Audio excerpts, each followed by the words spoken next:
E aí, beleza? Lendo a palavra bíblica do Evangelho segundo Mateus, veremos o capítulo 17.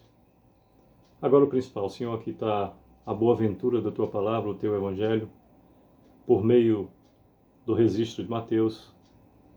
Nos dá, Senhor, a compreensão necessária, a minha esposa, a nossa família, para viver a boa nova do Teu Evangelho de um modo verdadeiro, de dentro para fora. E que possamos, de alguma sorte, merecer ser expoente da Tua presença em nós, para que, de um modo direto ou indireto, possamos influenciar pessoas a buscar conhecer a Tua palavra, se assim for a Tua vontade, e desde já eu agradeço ao Senhor. Em nome do Teu Filho unigênito. Bem, temos aqui no capítulo 17, 27 versículos, e diz assim o evangelista Mateus, do versículo 17, no versículo 1 do capítulo 17 em diante. 6 dias depois, tomou Jesus consigo a Pedro e os irmãos Tiago e João e os levou, em particular, a um alto monte. Repetindo, do capítulo 17, versículo 1. 6 dias depois, tomou Jesus consigo a Pedro e aos irmãos Tiago e João e os levou, em particular, a um alto monte. E foi transfigurado diante deles, o seu rosto resplandecia como o sol e as suas vestes tornaram-se brancas como a luz. E eis que lhes apareceram Moisés e Elias falando com ele. Então disse Pedro a Jesus: Senhor, bom é estarmos aqui. Se queres, farei aqui 3 tendas. Uma será tua, outra para Moisés, outra para Elias. 5º versículo, o capítulo 17 do Evangelho segundo Mateus nos diz: Falava ele ainda quando uma nuvem luminosa os envolveu. E eis, vindo da nuvem, uma voz que dizia: Este é o meu filho amado, em quem me comprazo. A ele ouvindo-a, os discípulos caíram de bruços, tomados de grande medo. Aproximando-se deles, tocou-lhes Jesus, dizendo: Erguei-vos e não temais. Então eles, levantando os olhos, a ninguém viram, senão Jesus. 9º versículo nos diz: E descendo eles do monte, ordenou-lhes Jesus: A ninguém conteis a visão até que o Filho do Homem ressuscite dentre os mortos. Mas os discípulos o interrogaram: Por que dizem, pois, os escribas ser necessário que Elias venha primeiro? Então Jesus respondeu: De fato, Elias virá e restaurará todas as coisas. Eu, porém, vos declaro que Elias já veio, e não o reconheceram, antes fizeram com ele tudo quanto quiseram. Assim também o Filho do Homem há de padecer nas mãos deles.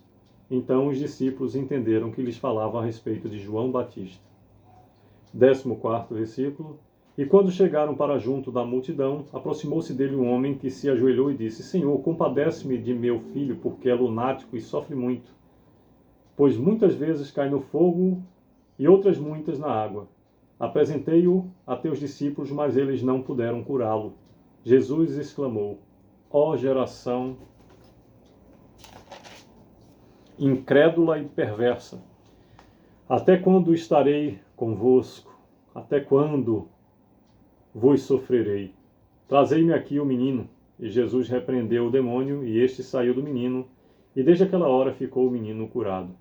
Então os discípulos, aproximando-se de Jesus, perguntaram em particular: Por que motivo não podemos nós expulsá-lo? 20º versículo nos diz: E ele lhes respondeu: Por causa da pequenez da vossa fé. Pois em verdade vos digo que, se tiverdes fé, como um grão de mostarda, direis a este monte: Passa daqui para acolá, e ele passará. Nada vos será impossível.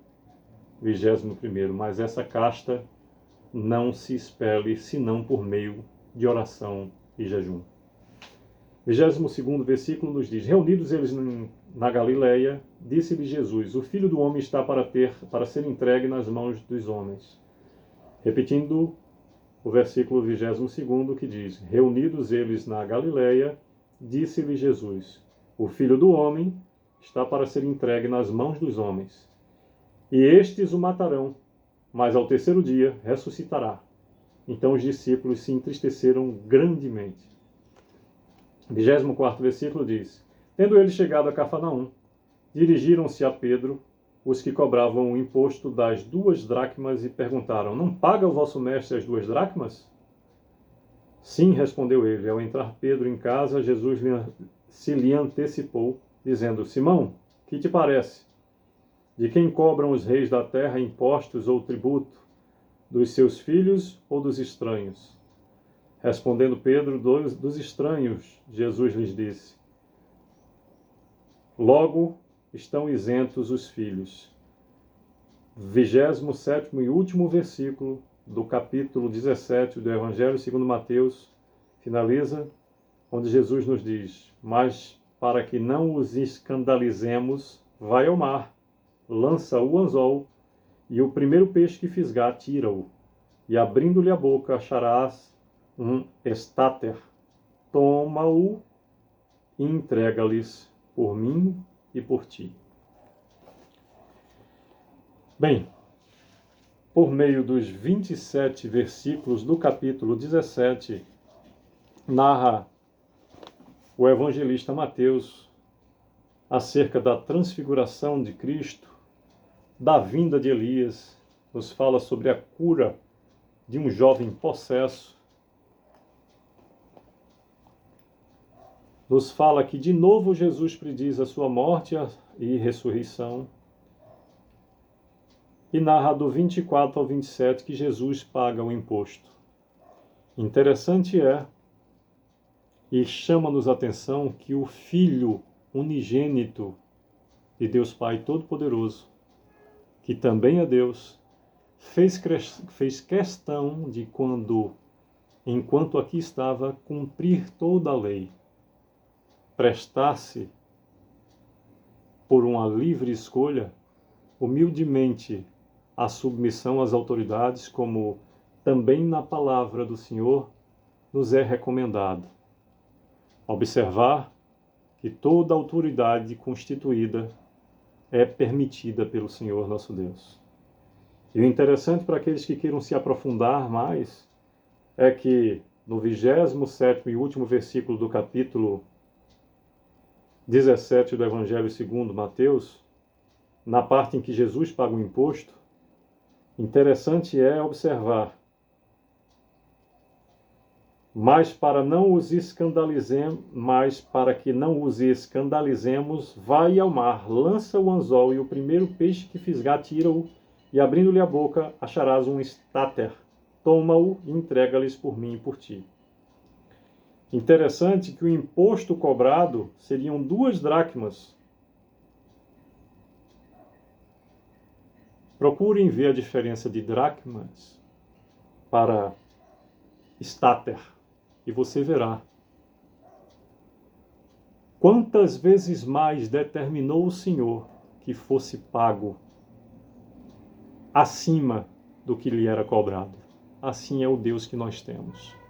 Faz como quer, quando quer e se resolver fazer. Mas quando o faz de um modo exponencial na minha e na sua vida. Que possamos ter a felicidade plena de buscar mais e mais a intimidade com Deus Pai, Deus Filho e Deus Espírito Santo. Beber nas fontes inesgotáveis do seu amor, favor e poder. Sucesso!